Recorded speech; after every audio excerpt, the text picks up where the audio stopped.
Bienvenue dans cette 12e vidéo où on va voir le jeu du juste prix. Alors dans la vidéo précédente, je vous avais demandé du coup d'essayer de le faire pour expérimenter, pour voir un petit peu vos difficultés. Moi je vais vous apporter une solution, et j'ai bien dit une solution, j'ai pas dit la solution, parce que je vous rappelle qu'en programmation, il y a plusieurs façons de faire les choses. D'accord? Donc allez, sans plus attendre, on va commencer. Donc ça, j'en ai plus besoin, malgré qu'on aurait pu retrouver pas mal de petites choses. Les listes non plus. Alors, si un jour vous avez plein de listes et que vous ne voulez plus les utiliser, vous faites juste delete list. Hop, et voilà. J'ai à nouveau tout bon. Alors, on va commencer par créer une variable nombre. Jusque-là, pas de souci. D'accord? Au démarrage, on va mettre la variable nombre à un chiffre. Sauf que le problème, c'est que si je rentre un chiffre, là, par exemple, je mets 45, ok, et que on commence le jeu, effectivement, la première partie, le joueur va chercher, au bout d'un moment, au bout de je sais pas combien d'essais, va tomber sur 45. Ah ouais, il est bien ce jeu-là. On recommence. Bon bah là, il va pas y avoir beaucoup de mystère. Pourquoi? Parce que le nombre, ça sera 45. Puisqu'on a rentré 45, il va pas changer tout seul. Sauf que, rappelez-vous, on a vu, je crois que dans la 10e vidéo, les nombres aléatoires. Donc ça, on va s'en servir. On va s'en servir du coup, et on va dire entre 0 et 100.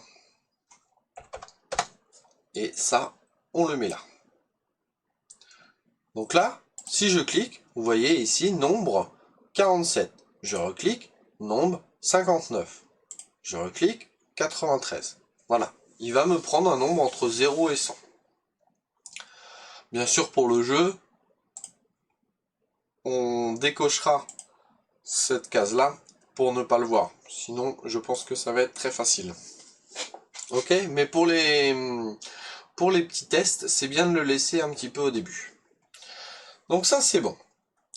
Après, donc là, on a notre nombre qui est géré. Ensuite, on va demander à l'utilisateur de taper un chiffre.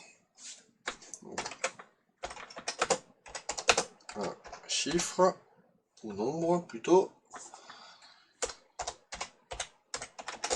entre 0 et 100. Et on attend. Très bien. Ensuite, on doit vérifier les conditions. Ok? Alors, on a vu qu'il y avait 3 conditions possibles. Ok? Soit c'est plus petit, soit c'est égal, soit c'est plus grand. Ok. Et là, vous allez voir comme ça va être hyper simple. Alors, la réponse, c'est la réponse que l'utilisateur, le joueur, du coup, a rentré en bas dans la colonne. Ok? Rappelez-vous, demandez de taper un nombre entre 0 et 100 et attendre, on attend bien la réponse. Et la réponse, elle est stockée dans cette pastille-là. Donc ça, on en a besoin à chaque fois. Ok. Maintenant, comment on peut savoir quel nombre c'est, puisque c'est un nombre aléatoire? Tout simplement, dans les données, on a aussi une pastille nombre.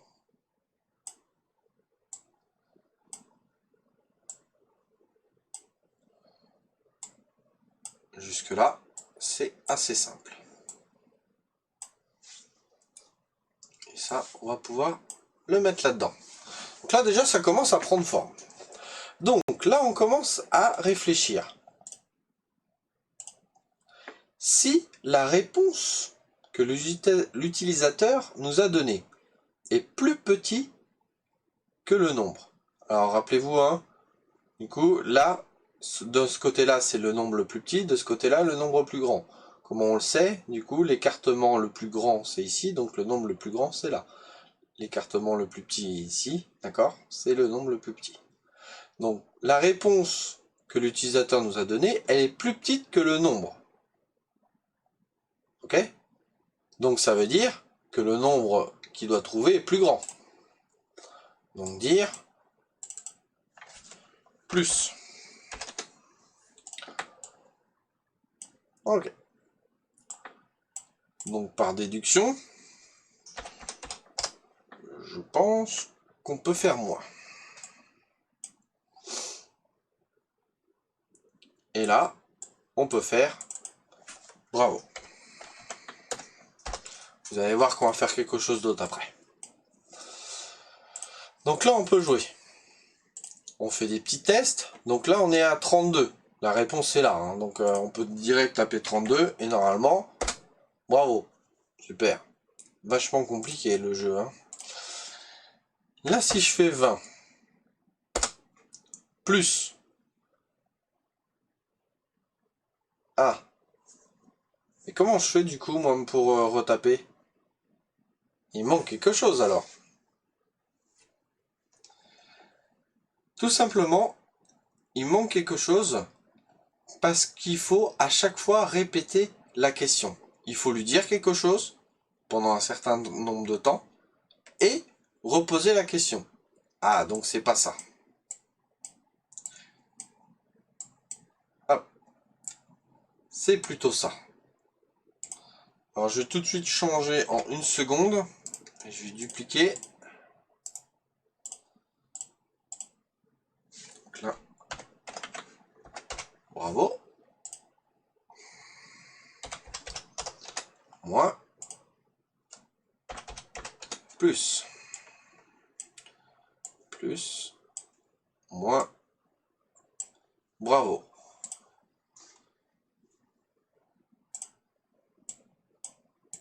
Je reprends cette ligne-là.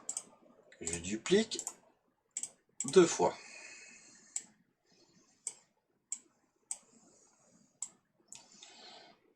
Et je la mets juste en dessous.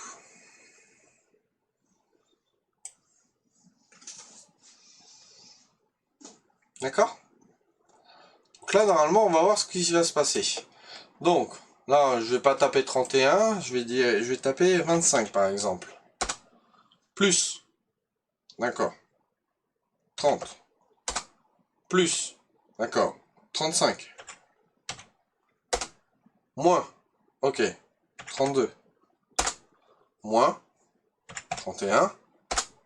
Bravo. Donc ça fonctionne. Très bien.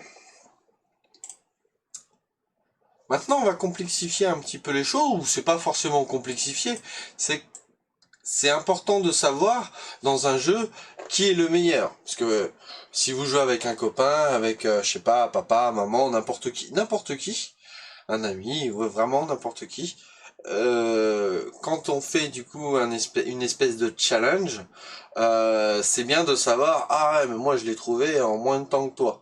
Bon là, il faut s'amuser à calculer. T'as tapé ça, donc ça fait 1, 2, 3, ouais. Alors vous savez quoi? On va faire du coup on va faire un compteur.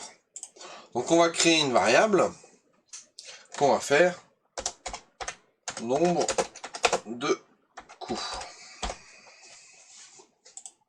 Ok. On va mettre nombre de coups à 0 dès le début. Ok. Et à chaque fois qu'on tape ici, ici, bah ici et ici d'ailleurs, on va faire 1. D'accord? On va même le mettre en haut. Ok? Donc mettre, alors non, je me suis trompé, excusez-moi, c'est pas mettre.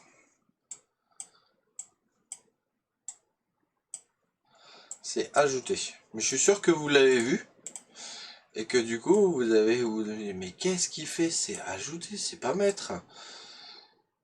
Tout à fait. Ok. Donc là, bah, on ajoute un. On ajoute un et puis on dit, voilà, pendant une seconde, tout ça. Donc on va tester. 50. On a un coup. Très bien. 75. Plus 2 coups. Ok. 80. Plus 82. 3. On est à 3 coups alors qu'on a rentré 4 numéros. Donc il nous en manque un. Juste là. Ok. Donc voilà un petit peu le système. Maintenant, si on veut faire bravo, et en plus, on lui donne le nombre de coups. Parce que celui-là, soit on peut le laisser là. Ah oui. Là, du coup, il incrémente de 1. Comment je vais pouvoir faire ça?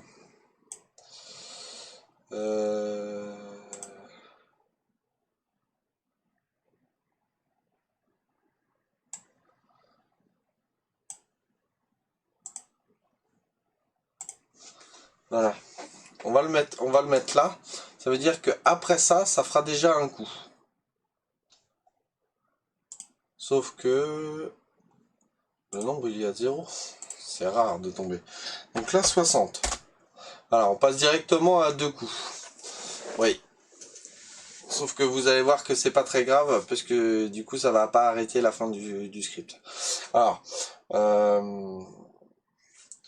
moi ce que je vous propose,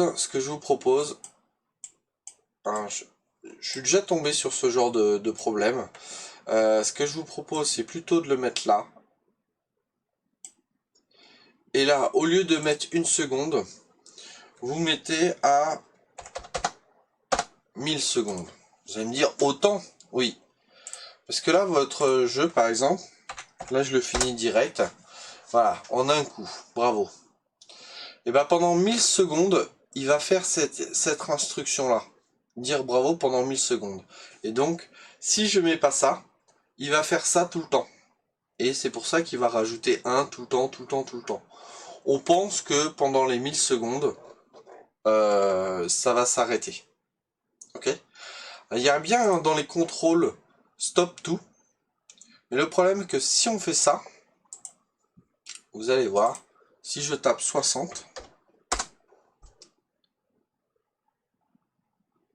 alors, je vais remettre 1 pour voir si ça fonctionne, parce que sinon on va pas forcément voir. Alors, toc. Voilà. Ce qui se passe, effectivement, ça a arrêté le processus, mais le bravo, on le voit pas longtemps.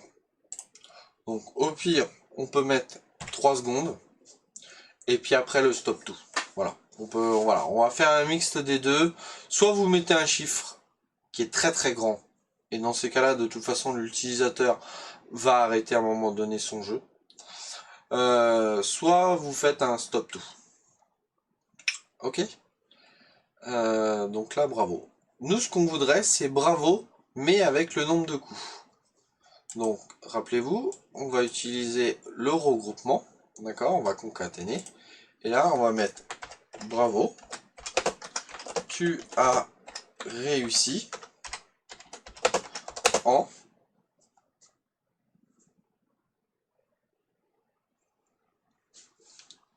Et il va falloir remettre une autre pastille. Pourquoi? Parce que là, en et coup. Et je vais devoir récupérer la variable nombre de coups. Donc, dans un premier temps, je regroupe. Bravo, tu as réussi. Nous, ce qu'on veut, c'est mettre sur une seule phrase. Bravo, tu as réussi en le nombre de coups qu'il a fait. Et mettre donc le chiffre et mettre coup. Là, j'ai que 2 cases, c'est pas possible. Donc j'en rajoute un et je le remets. Bravo, tu as réussi en le chiffre coup. Et ça, je le mets là.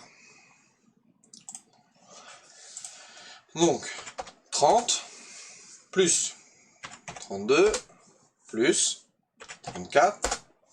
Bravo, tu as réussi en 3 coups. D'accord? On peut mettre même 10 secondes, hein. Comme ça, on est tranquille. Ok? Avant de vous quitter, je voulais voir autre chose. Mais non, ça sera pour une prochaine vidéo. Voilà, parce qu'il faut pas que les vidéos soient trop longues. Donc je vous montrerai ça sur une prochaine vidéo. J'espère que ça vous a plu. En tout cas, on a un jeu jouable où on peut du coup faire des challenges avec tout le monde sur le fait de trouver des numéros. Alors attention, n'oubliez pas une chose. Décochez le nombre ici, hein. D'accord? Vous pouvez décocher le nombre ici ou même décocher celui-là si vous avez peur que ça perturbe les gens. Et là, dans ces cas-là, c'est tout de suite beaucoup plus compliqué. Pourquoi? Parce que là, je ne connais pas le chiffre. Donc, je commence par la moitié. 50, c'est moins. Ok. 25, c'est moins. Ok. 10, plus. 15, moins. Ok. 12, moins. 11. Bravo, tu as réussi en 6 coups. D'accord? Donc n'oubliez pas de décocher. Le nombre de coups, au pire, vous aurez pu le laisser. Ça, c'est vous qui choisissez. Ok? Allez, entraînez-vous à faire plein de petits jeux. Comme ça, vous pouvez faire des tables de multiplication, des questions. Vous prenez par exemple une BD ou un film que vous aimez bien et vous voulez poser des questions à un ami. Et ben voilà, réfléchissez aux questions et puis vous lui demandez de répondre. Et je sais pas moi, s'il a plus de 5 bonnes réponses sur 10, revois tes classiques. S'il a 8 réponses sur 10, tu es un fan. S'il a moins de 5 réponses, arrête, tu ne l'as pas vu, ou je sais pas moi, peu importe. Vraiment, voilà, expérimentez et vous allez voir que vous allez faire des jeux d'une grande qualité. Sur ce, ciao ciao et à une prochaine.